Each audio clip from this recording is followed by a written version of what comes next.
This is Ag Matters PM from the Iowa Agribusiness Radio Network, brought to you by the Iowa Soybean Association, your daily recap of the information that affects Iowa's farmers, producers, and consumers, right here in the heart of the heartland. With reports from our award-winning broadcast team of Dustin Hoffman, Riley Smith, and Mark Magnuson. Now, from the IARN studios in Des Moines, here's Riley Smith. Good day and welcome to Ag Matters PM from the Iowa Agribusiness Radio Network. I'm Riley Smith. Today is Tuesday, April 16th of 2024. We're so glad you could join us for today's show. And in today's episode, but before we get into today's episode, I want to say hopefully everybody's staying safe from the weather. In this episode, we'll go over some of the latest Iowa Ag News headlines, and I also have some coverage of the Iowa State FFA Convention going on in Ames. But as for right now, let's go ahead and take a look at the closing markets. It's time now for the Ag Matters PM Closing Market Summary, your source for market analysis and settlement prices from the day's trade in Chicago, courtesy of the folks at agmarket.net. At the end of another trading day in the ag marketplace, we're here with Ross Baldwin of agmarket.net. Ross, what have we seen in the grain markets today?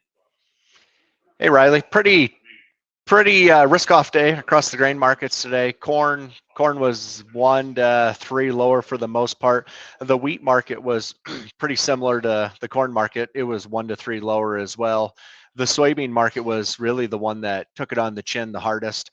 With the November contract wasn't down as much as the nearby. November beans were 8 3/4 lower.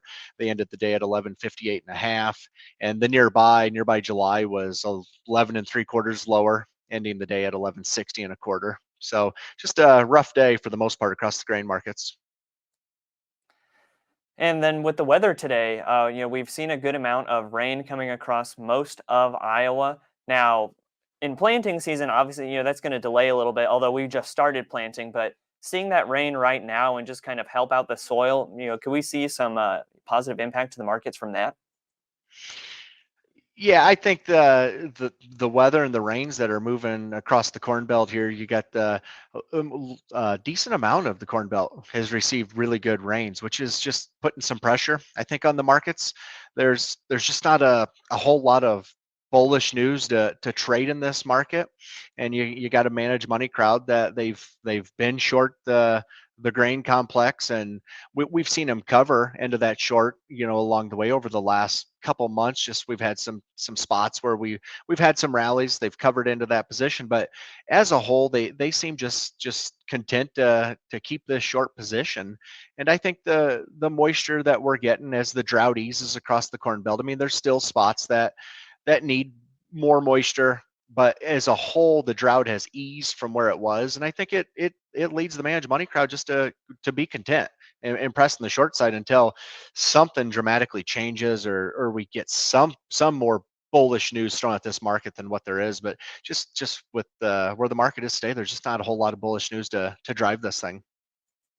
So then looking at the livestock side of things, how are they trading today, especially as we still kind of deal with feeling out the issues from highly pathogenic avian influenza? The cattle markets have started the week off with a very strong trade. Live cattle today, the most actively traded month for fat cattle's June. June was $1.90 higher.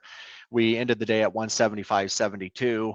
This brings June live cattle, I believe, $4.25 higher as we start the week. So it's been a very encouraging start. The feeder cattle market, May feeders, they were almost $3 higher on the day. They ended it at 240.97, and feeders are a little over $7.50 higher as we start the week, which is an extremely good sign because these last few weeks across the cattle markets, you bring up the avian influenza, that's certainly weighed on the market as we've had the headline risk from that story, and the market over the last 3 to 4 weeks, it's been tough sledding across the cattle market. So it's nice to get back some of this. On the avian influenza front, there hasn't been any really new news as we start the week, which is a good thing. But there's, I believe, the last count is that there's confirmed cases in 8 states, and one of the most recent states being South Dakota. But that was last week that was announced. So there hasn't As a whole, though, there's no new news out of it. It's still contained into older dairy cows. No cows have died from it. They're showing sign, full recovery. So it's good to see that story just kind of go away for right now, and the market's responding to it. And cash trades has stayed firm. Last week's cash trade in the north, we had 184 to 85. The south was 82. So it shows, cash has showed the solid fundamentals that we have as the futures market has had this aggressive sell off. We do have a cattle on feed report here this Friday, and the guesses on feed guess is 102%. The placements guess is 92.8, and the marketing's is 89. As a whole, from my seat, the placements is friendly. The on feed, the 102, that's as the Packers have slaughtered less cattle.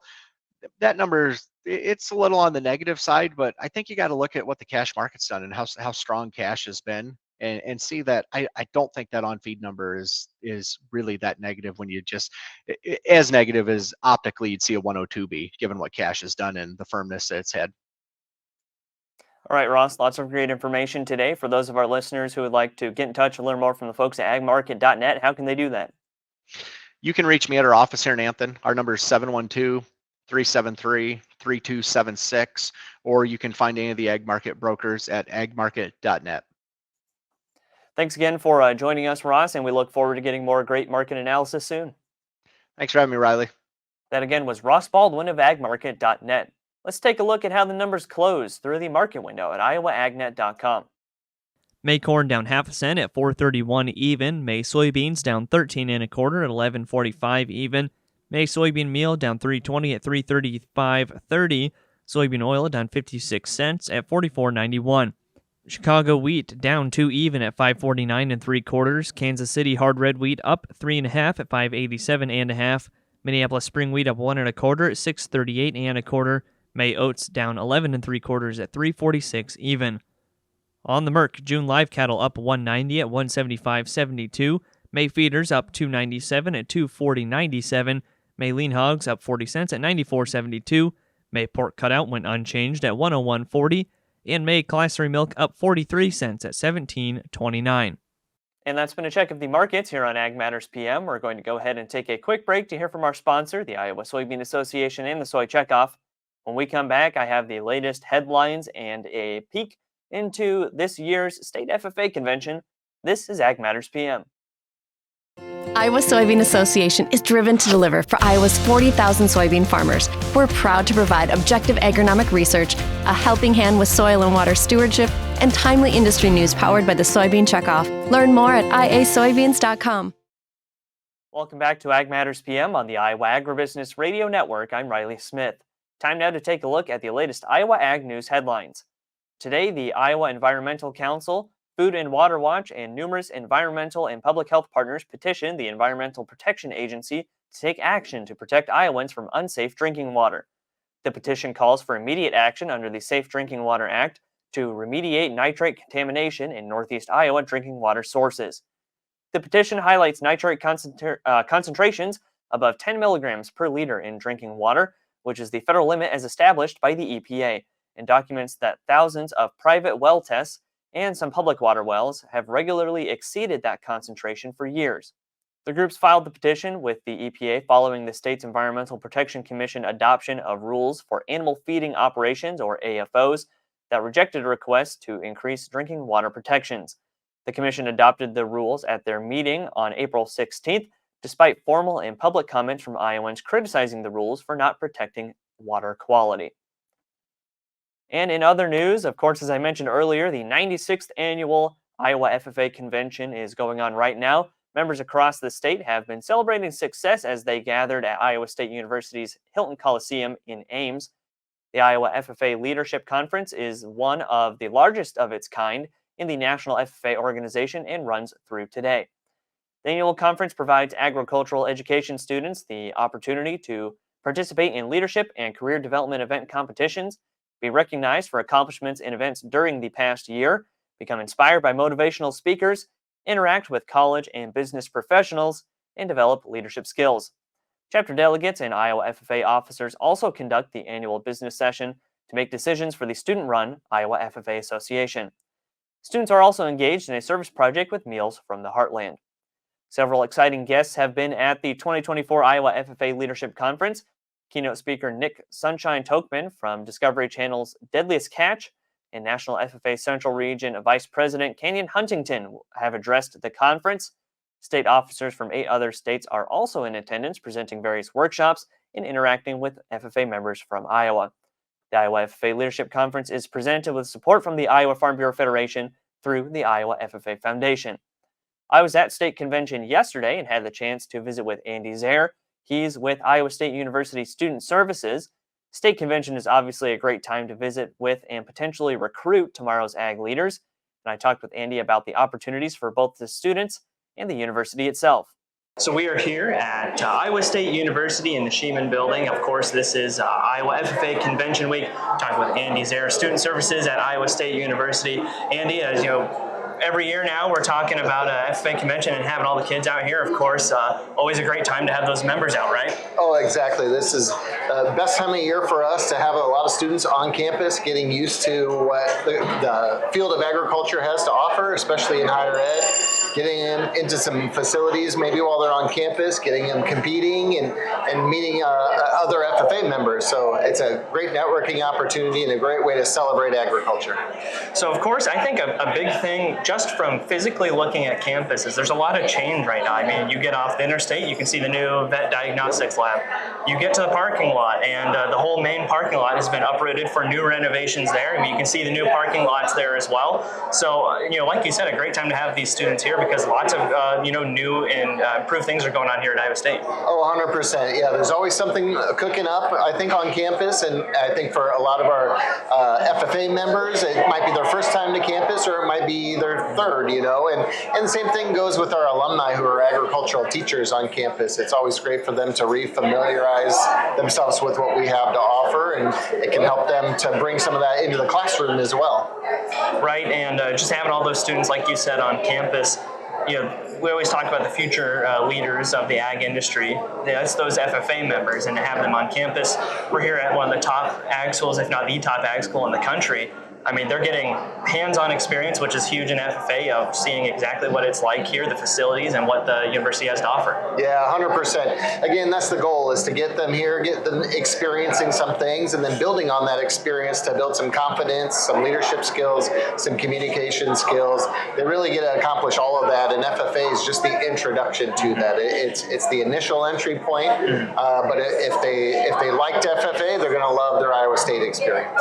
And of course, here as well, we have the contest going on the other side of the building, and I mean, what an experience for that as well, because you get to see, let's talk about the students getting to see firsthand. The university gets to see firsthand what these students are capable of. Oh, 100%. In fact, there's a lot of university employees representing our different departments that serve as judges in those roles. And I can tell you with certainty that it's every single year I'm hearing from somebody saying, hey, there's this student from this chapter that just did an amazing job in whatever competition. And they keep an eye on those folks. They develop those relationships and they keep up with them. And I always think that that's kind of the cool side benefit that you get at an event with 6,000 students, that an academic advisor comes back and says, hey, remember this one student.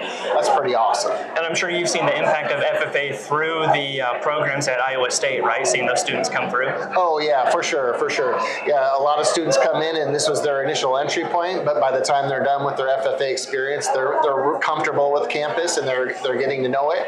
And I also see students like my own who's in an FFA chapter, but he's not from a traditional farming background. I'm an Iowa State employee and not a farmer, right? And so his experience and exposure to agriculture is through the eyes of an FFA chapter or through the eyes of what he sees in terms of the scientists on campus. And it's a great way for him to see how big this industry is and what the opportunities look like. And of course, let's talk a little bit too about tours going on here on campus. What are those students able to see here through those tours? And I guess what are you hoping they take away from that? Yeah, I mean, we have a lot to offer. I mean, some of the most popular ones are Jack Trice Stadium, where our turf grass management faculty show them how they maintain an athletic field. And that's very different from a biosensory research farm facility where we're talking about about alternative uses for crops and making things like asphalt out of renewable resources that Iowa farmers could potentially grow, and meat lab tours, seeing where meat comes from and how we study how to make safe meat products and things like that. So there's a really wide variety, and what I hope that our students take away from that is, if you have an interest in agriculture, there's so many things that maybe you didn't think of on first blush besides your traditional row crop farming that you could do in the agricultural industry. And we hope that showing them things like Jack Trice and the BioCentury Research Farm inspires them to think bigger than what they currently think about the ag industry. All right, Andy, lots of great information today. For those of our listeners, especially if we got students listening who are interested to learn more about Iowa State University, who can they talk to, or where should they go to find that information? Yeah, so we'd be happy to host them here on campus today or any other day of the year. Otherwise, if you just email the College of Agriculture and Life Sciences, CALS@iastate.edu, myself and a group of my teammates all answer that, so we'd be happy to help them. And you can also check out cals.iastate.edu. All right, Andy, great talking with you here as always at Iowa State Convention. Yep, great to see you again. That again was Andy Zehr. He's with Student Services at Iowa State University. Great as always to be able to head up to Ames to check out State Convention and see how things are going on year to year. That's all the time we have for news headlines today in Ag Matters PM. Thanks again for tuning in. You can find all of our content on our website at iowaagnet.com. Also follow us on social media at Facebook, X, LinkedIn, and TikTok, and find our video content as well as previous episodes of AM PM on our YouTube channel. Make sure you subscribe and hit the notification bell to see when those videos go live. Don't forget as well our free twice daily market podcast on Apple, Amazon, Google, Spotify, and Podbean. From the Iowa Agribusiness Radio Network studios in Des Moines, I'm Riley Smith. On behalf of Mark Magnuson, Dustin Huffman, and Andy Peterson, we thank you for watching. This has been Ag Matters PM.